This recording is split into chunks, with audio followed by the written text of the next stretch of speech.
저는 이번 학기 그 설교의 주제를 릴레이션십이라고 잡았어요. 관계라는 제목을 큰 타이틀을 가지고 함께 말씀을 나누려고 합니다. 오늘 읽은 말씀은 여러분이 너무나 잘 알 수 있는 말씀인데, 관계에 대해서 생각하면서 우리 모두 다 이렇게 다양한 관계 속에서 지내죠. 사실은 여기 지금 많은 교회들이 함께 모여 있거든요. 지구촌 교회도 많지만 또 다른 교회들 함께 많이 모여 있어요. 그리고 나이도 되게 다양하고, 그래서 신앙 베이스도 다르고, 어떤 분은 목회자이시고 어떤 분은 평신도이시고 선교사님도 계시고, 우리 되게 다양한 사람들이 지금 여기 모여서 앉아 있는데, 그것은 되게 놀라운 관계 속에 우리가 있는 것입니다. 그렇다고 생각하세요? 근데 부모와 자녀의 관계, 또 친구들과의 관계, 성도들 간의 관계, 또 우리와 비신자들과의 관계, 또 나라와 백성된 사람으로서의 관계, 또 스승과 제자의 관계, 여러 관계로 우리가 묶여 있는데, 관계에 대해서 나는 너무나 완벽해요 라고 말하는 사람은 별로 없을지 모르겠다는 생각이 했어요. 맞죠? 우리는 어쩌면 계속 이 관계 속에서 힘들어하거나 훈련되어질 수 있습니다. 우리를 미소 짓게도 하고 눈물 짓게도 만드는 것이 바로 이 관계이죠. 어떤 사람이 책을 썼는데, 죽고 싶지만 떡볶이는 먹고 싶어. 이 책 아세요? 제가 서점 가서 한번 열어봤는데, 그 사람이 원래는 정신병 우울증 환자인데, 정신과 의사랑 상담하는 얘기를 자기가 에세이로 잘 써서 놓은 거예요. 그래서 그렇지, 너무나 비참한 생각이 들다가도 떡볶이가 먹고 싶은 자기의 실존이. 근데 읽어보면은 좀 우울증 환자나 뭐 그런 관계 속에 어려움을 갖고 계신 사람들에게는 작은 위로가 될 수도 있겠다는 생각이 들었어요. 부모가 자식을 낳아도 키우다가 버리기도 하는 시대가 바로 지금이고, 어떤 자녀들은 부모의 권위에 도전해서 돌이킬 수 없는 상처를 부모에게 주기도 하는 게 우리 관계 속에서 많이 있어요. 물어볼게요. 나이가 많이 들면 우리는 더 관계 속에서 더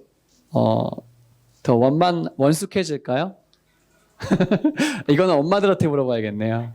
자, 어머니들께 물어볼게요. 우리 나이를 들면서 더 관계에 자신이 있어졌나요? 네, 이런 게 현실입니다. 우리는 나이가 든다고 해서 더 관계에 능숙한 사람이 되지 않는다는 것을 저도 느끼고 있어요. 제가 대학교에 다닐 때 신학교 교수님이었는데, 너무나 공교롭게도 다른 과목을 가르치는 두 남녀 교수님이 각각의 가정이 있었거든요. 그런데 두 분이 눈이 맞아가지고 하루아침에 신학 교수 타이틀 두 가정을 버리고 두 명이 외국으로 날아간 경험이 있었어요. 야, 우리가 어떤 한 관계 때문에 한 가족을 다 버릴 수도 있구나, 이런 생각을 하면서 저는 관계에 대한 하나님 말씀을 같이 이번 학기 내내 어떻게 우리에게 말씀해주고 싶으실까를 얘기하고 싶었고요. 오늘은 특별히 하나님과 나와의 관계에 대해서, 누구와 누구요? 하나님과 나와의 관계에 대해서 같이 얘기해 보려고 그래요. 그 주인공으로 잡은 사람이 바로 아브라함이었습니다. 이건 아브라함이 본토 친척 아비집을 떠나는 장면의 약간의 그림인데요. 원래 되게 잘 나가는 우상 장수의 아들 아브라함이 하나님의 음성을 듣고 고향을 떠날 때에는 굉장히 모험을 많이 한 것이죠. 이 아브라함의 믿음의 조상이라 불리는 것은 바로 이렇게 과감하게 떠났기 때문에 그렇죠. 또 아브라함의 모습 중에 좀 인상 깊게 남은 것은 뭐냐면, 뭐 하는 장면일 것 같아요? 네, 롯이에요. 조카 롯과 같이 지내다 보니까 다툼이 계속 일어나서 너 이제 다시 같이 못 살 것 같아. 우리 너무 커졌어. 그래서 영역을 나눌 때 누구에게 양보했죠? 조카에게 양보했어요. 그래서 아브라함이 양보한 사건. 또 이것은 하나님 분명히 약속의 말씀을 주셨는데도 불구하고 누구랑 아이를 가졌어요? 하갈이라는 종과 아이를 가져서 이스마엘을 갖게 되었을 때, 어느 날 이스마엘이 커버렸는데 어떻게 했어요? 내쫓았어요. 그렇죠? 자, 어쩌면 자기의 유일한 혈육이 될 수 있는, 자기의 그 대를 이을 수 있는 유일한 아들일 수도 있는 이스마엘과 그 하갈을 내쫓는 장면을 우리가 성경에서 보면서 아브라함이 정말 과감한 모습도 있구나를 생각할 수 있었고, 또 이것은 뭐 하는 걸까요? 부지 중에 천사를 대접했던 아브라함의 이야기인데요. 부지 중에 천사를 대접할 때 중요한 사실 한 가지 알게 되었어요. 뭐죠? 소돔과 고모라가 멸망할 거라는 것을. 그 안에는 누가 있었죠? 거기 안에 롯이 있었어요. 그래서 그 땅을 멸망시키지 않아야 되는 조건으로 의인의 숫자를 딜하죠. 하나님한테 얘기해요. 그 중복이다라고 우리가 얘기하는데 몇 명까지 떨어졌어요? 숫자가요? 10명까지 나아졌어요. 근데 결국은 10명이 의인이 없었죠. 그러니까 아브라함이 이렇게 담대하게 하나님께 요구했던, 기도했던 장면을 생각해 보면 아브라함은 정말 대단한 사람이었다는 것을 우리가 알게 되고요. 하나님이 밤하늘에 보이는 뿌려놓은 것 같은 너무나 엄청나게 많은 별들을 보게 하시면서 네 자녀가 자손이 이렇게 많아질 거야 라고 얘기해. 우리는 지금 하늘에 아무리 별을 봐도 별이 잘 안 보여. 별이 많다는 게 이해가 잘 안 되지만 어느 날 우리도 정말 그런 데 가서 볼 수 있으면 좋겠는데, 정말 너무나 많은 별들이 하늘에 보이면서 아브라함에게 비전을 주셨던 그 하나님, 그것을 이룰 수 있는 유일한 조건이 뭐였어요? 아들을 주시는 거였잖아요. 그렇죠? 100세의 아들을 얻었을 때 아브라함은 마음이 어땠을까요? 에? 모든 것을 다 얻은 것이죠. 이것 이외의 다른 기도 제목은 다 이루어졌었잖아요. 그 이후에 하나님이 계속 축복을 주셨지만 아들 이삭을 주신 게 가장 큰 축복이었단 말이에요. 근데 여러분 생각해 보세요. 아브라함하고 이삭이라는 두 글자를 놓고 어떤 이미지를 그렸을 때 아버지와 아들이잖아요. 어떤 이미지가 우리 머릿속에 제일 많이 남아있죠 지금? 아브라함과 이삭만 딱 생각하면 누구요? 어떤 거죠? 오늘 우리가 읽은 말씀이 생각난단 말이에요. 아브라함이 하나님의 음성을 듣고 누구를 죽여야 돼요? 제물로 바쳐야 되죠? 아들을 제물로 바쳐야 되는 장면이 우리 머릿속에 성경 안에 명확하게 기록되어 있다는 것이 오늘 말씀을 같이 생각해 보게 하는 장면이에요. 이삭이 웬만큼 컸어요? 지금 아마 레토리카 정도 컸을 거예요. 15살 정도, 7살 사이일지 모르겠어요. 자, 아까 예성이가 몇 살이지? 16살? 그치, 예성이 간증한 지금 16살인데 하늘이가 몇 살이니? 15살이잖아. 근데 키 엄청 크잖아요. 우리 예성이도. 자, 아브라함 몇 살이죠? 그러면 16살이라고 칩시다. 그럼 아브라함 몇 살 됐어요? 116살 정도 됐겠죠. 100살 많으니까. 자, 100살 많은 아버지하고 젊은 우리 아들 누가 더 힘셀까요? 물어보나 마나죠. 아버지를 업고 갈 수도 있을 거예요 아마. 팔씨름하면 100번 하면 100번 다 이길 수 있을 거예요. 그렇죠? 그러니까 아브라함에게 아들을 이삭을 자기가 번제로 드린다는 것은 너무나 어렵고 힘든 하나님의 말씀이었어요. 어떻게 하나님 말씀하셨는지 한번 같이 읽어볼게요. 시작. 여호와께서 이르시되 내 아들 내 사랑하는 독자 이삭을 데리고 모리아 땅으로 가서 내가 내게 일러준 한 산 거기서 그를 번제로 드리라. 성경 어디에도 하나님이 이렇게 얘기하신 적이 없어요. 그리고 이 이후에도 없어요. 뭔가 하나님 명령이 이상해요. 그렇죠? 그런데 더 이상한 거 뭐냐면 이 구절 하나님 말씀하신 그 뒤에 아브라함의 대답이 없다는 거예요. 하나님께서 말씀하시고 아브라함이 입을 닫아버렸다는 게 더 이상해요. 솔직히. 여러분이 만약 이 질문을 하나님이 이렇게 하셨다면 우리는 어떻게 대답했을까? 여러분이 아브라함, 여기 아버지들도 계신데 여러분이 아버지로서 저도 마찬가지인데 이런 질문을 하나님이 하셨다면, 명령을 하셨다면 여러분 어떻게 하셨겠습니까? 그냥 쉽게 믿음이 좋으니까 그럴 수 있어 라고 얘기하지 않았으면 좋겠고요. 저는 오늘 아브라함이 되어서 하나님과 나의 관계는 어떻게 정리가 되어야 되는지에 대해서 함께 나눠보려고 해요. 같이 한번 읽어주실래요? 시작. 하나님과 나의 관계에서 중요한 것 무엇일까? 3가지 같이 나눠보려고 하는데 첫 번째는 뭐냐면 시험의 본질이 있다는 거예요. 시험이라는 거예요. 이게 지금 하나님이 처음부터 순수하게 시험의 의도로 이것을 진행하고 계셨다는 것을 우리는 알 수 있어요. 1절 말씀에 나와 있어요. 그 이후에 하나님이 아브라함을 어떻게 하시려고요? 시험하시려고 이 명령을 주신 거예요. 시험은 여기서 템프테이션이 아니에요. 유혹이 아닙니다. 테스트예요. 테스트. 하나님이 아브라함에게 테스트 하셨대요. 여러분 테스트 왜 하죠? 우리는 시험 잘 안 보잖아. 중간고사, 기말고사 안 보잖아. 근데 왜 시험 볼까요? 그 과정을 점검하려고. 또 시험은요, 또 하나는 뭐냐면 자격을 주기 위해서예요. 아브라함이 믿음의 조상이 자격에 이르기 위해서 마지막 이 관문, 이 테스트를 통과할 필요가 있었다는 거예요. 토플을 점수를 어느 정도 커트라인을 넘어야지 대학에 들어가죠. 그게 바로 자격을 주는 거예요. 그런 게 바로. 그러니까 하나님이 이 시험을 통해서 하나님이 아브라함에게 자격을 주기 원하셨다는 것을 우리는 생각할 수가 있는 것이죠. 여러분, 하나님의 아들을 바치라는 명령을 하시는 분일까요? 사람을 죽이라고 하신 적이 있으셨나요? 없었어요. 하지만 당시 고대 근동사회에는 자녀를 신에게 바치는 일들이 있었어요. 인신 제사가 있었어요. 하지만 하나님은 그렇게 잔인한 하나님이 아니라는 것을 우리는 잘 알고 있어요. 어쩌면요, 한 가정에서 남편과 아내가 함께 이불을 덮고 자지만 남편이 아내에게 다 말 못할 거예요. 아내가 남편에게 모든 것을 다 말하지 못할 수도 있어요. 왜냐하면 그것은 하나님과 나와의 관계이기 때문에 그런 것이에요. 아브라함이 그 명령을 듣고요, 아내에게 여기 나와 있지 않아요. 사라하고 대화하지 않고 다음날 일어났다는 게 중요한 것이죠. 여러분, 우리가요, 어떤 관계, 너와 나의 관계, 친구의 관계를 생각하기 전에 먼저 중요하게 여겨야 될 관계는 뭐냐면 나하고 지금 하나님하고 어떤 관계로 연결되어 있느냐는 것이에요. 그래서 그 테스트가 정말 나에게 딱 맞는 것이라면 그 테스트의 본질을 읽을 수 있어야 아브라함의 마음을 우리도 가질 수가 있다는 것이죠. 여러분 홈스쿨 할 때 꼭 기억하세요. 내가 24시간 내 자녀랑 함께 있으니까 내가 제일 사랑하는 것 같죠?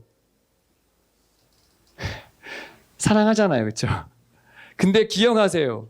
내가 이 아이를 사랑하는 것이 내가 하나님을 사랑하는 것을 넘어서는 순간 그것이 하나님이 원하지 않는 모습이 될 수 있다는 거예요. 여러분은 자녀로서 엄마 아빠를 똑바로 보세요. 우리 엄마 아빠가 나를 사랑하는 것이 하나님을 사랑하는 것보다 넘어선다 지금. 그러면 엄마 아빠를 얘기하셔야 돼요. 엄마, 아빠, 하나님하고 사랑 관계가 먼저인 것 같아요, 우리요. 여러분 눈을 뜨고 보셔야 돼요. 자녀들도 마찬가지예요. 내가 하나님을 정말 사랑하면서 여기에 있는 건지, 엄마 아빠가 지금 겨우 끌고 와가지고 여기 있는 건지 생각하셔야 돼요. 하나님과 나 사이에 끼는 모든 것이 우상이 될 수 있기 때문에 그렇죠. 자, 시험의 본질을 파악하세요. 여러분 하나님이 나에게 정말 엄청난 시험을 주셨다, 테스트를 주셨을 때 이걸 왜 주셨을까를 생각하시라는 뜻이에요. 두 번째, 하나님과 나의 관계에서 기억하셔야 될 건 뭐냐면 같이 우리 읽어주실까요? 시작. 신뢰가 필요합니다.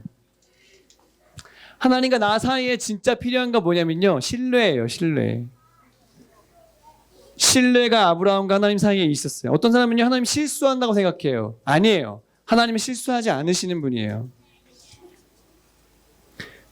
여러분 이렇게 믿으셔야 돼요. 하나님은 나에게 가장 좋은 것을 주시는 분이라는 신뢰감이 있으셔야 돼요. 아멘. 있으세요 정말? 있으세요? 맞아요. 하나님은 나에게 최고로 좋은 부모를 주셨다는 신뢰가 있으셔야 돼. 아멘. 왜 아멘 엄마 아빠만 하니? 잠깐만. 자녀들아, 얘들아, 우리 엄마 아빠가 최고의 엄마 아빠라고 믿으면 아멘 할까? 아멘. 그치. 하나님은 나에게 최고의 자녀를 주셨다는 것을 믿으셔야 돼. 아멘. 내 남편이 최고라고 믿으셔야 돼요. 아멘. 내 아내가 최고라고 믿으셔야 돼요. 아멘. 그게 신뢰예요. 하나님이 어쩌다 보니까 실수로 이렇게 하신 게 아니라 하나님은 나에게 진짜 제일 좋은 걸 주고 계시다는 신뢰가 있으셔야 돼요. 기승전 대학인 대한민국에서 내가 홈스쿨을 하면서 여기서 공부 이렇게 해도 하나님은 얼마든지 승부를 내실 수 있다는 신뢰가 있으셔야 돼요. 아멘. 우린 그것을 믿기 때문에 여기 왔어요. 저는 사실 신학교 갈 때 잘 모르는 게 너무 많았어요.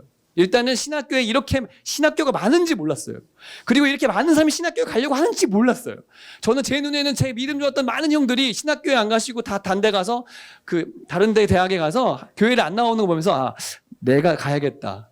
내가 진짜 나라도 가야지 누가 이 교회를 지키겠나. 하나님 또 내게 수명 주셨을 때 주님 제가 저라도 가겠습니다. 이런 마음으로 갔는데 막상 갔더니 신학교회 학생들이 되게 많더라고요. 그래서 나는 놀랬어요. 그리고 저는 사실 감리교회에서 초등학교 2학년 때부터 고2까지 다녔기 때문에 진짜 감리교회에 오래 다녔거든요. 그래서 저는 당연히 감리교 신학대학교로 가면 가야지 생각했어요. 왜냐면 거기는 서울의 학교가 있고 100년 넘었고 장학금도 많고 교단도 크고 뭐 그런 여러 가지 기타 등들이 너무 좋았어요. 근데 저는 고3 때 침례교회 작은 교회에 옮겼어요. 정말 임대하는 조그만 건물 하나에 있는 지하랑 2층을 쓰고 있는 작은 교회 침례교회로 옮겼는데요. 거기 목사님을 만나고서는 생각이 정말 많이 달라졌어요. 1년 만에. 그리고 제가 마음속에 저 목사님에게 배우고 싶다. 난 신학교에 가서 배우고 이런 게 아니라 저 목사님에게 목회를 배우고 싶다는 생각을 가졌어요. 그 교회는 지금 거의 1000명 가까운 교회로 성장했어요. 엄청난 큰 교회가 됐는데 그 목사님이 이랬어요. 너 감리교 가도 내가 잘 도와줄게 그랬어요. 근데 제 마음속에는 이왕 갈 거면 이 목사님하고 관계 가질 거면 난 침례교로 가야지 했는데 그때는 몰랐어요.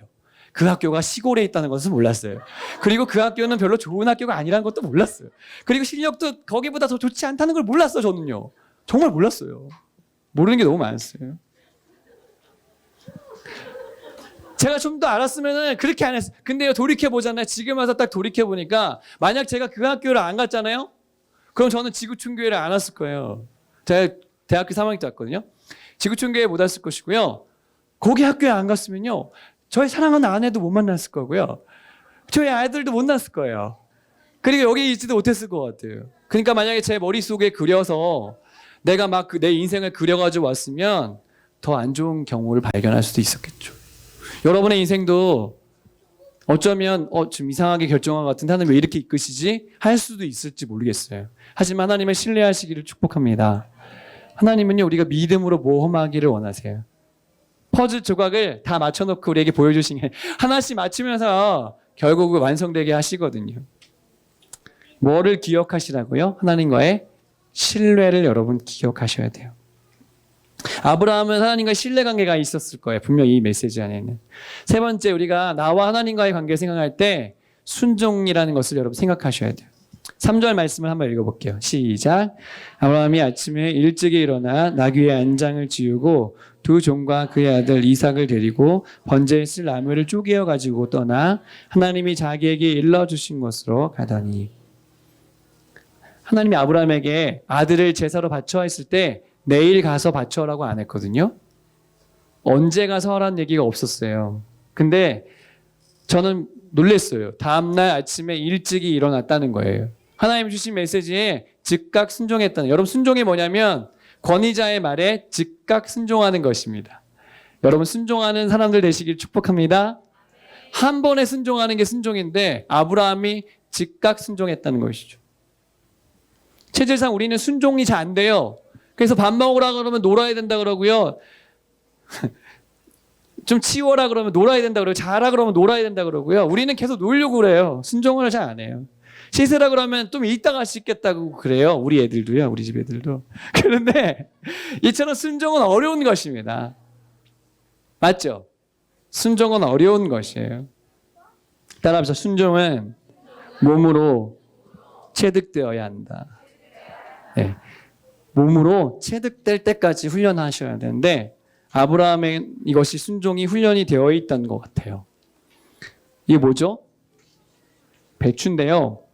성 프란치스코 수도원에 어떤 2명의 남자가 자기가 수도원에 들어갈 수 있는 제자가 되기 위해서 시험을 테스트를 하는데 거기에 나와 있는 높은 분이 나오셔서 배추를 주시면서 이 배추를 거꾸로 심게 라고 얘기했대요. 근데 한 명은 똑바로 심었어요. 한 명은 거꾸로 심었어요.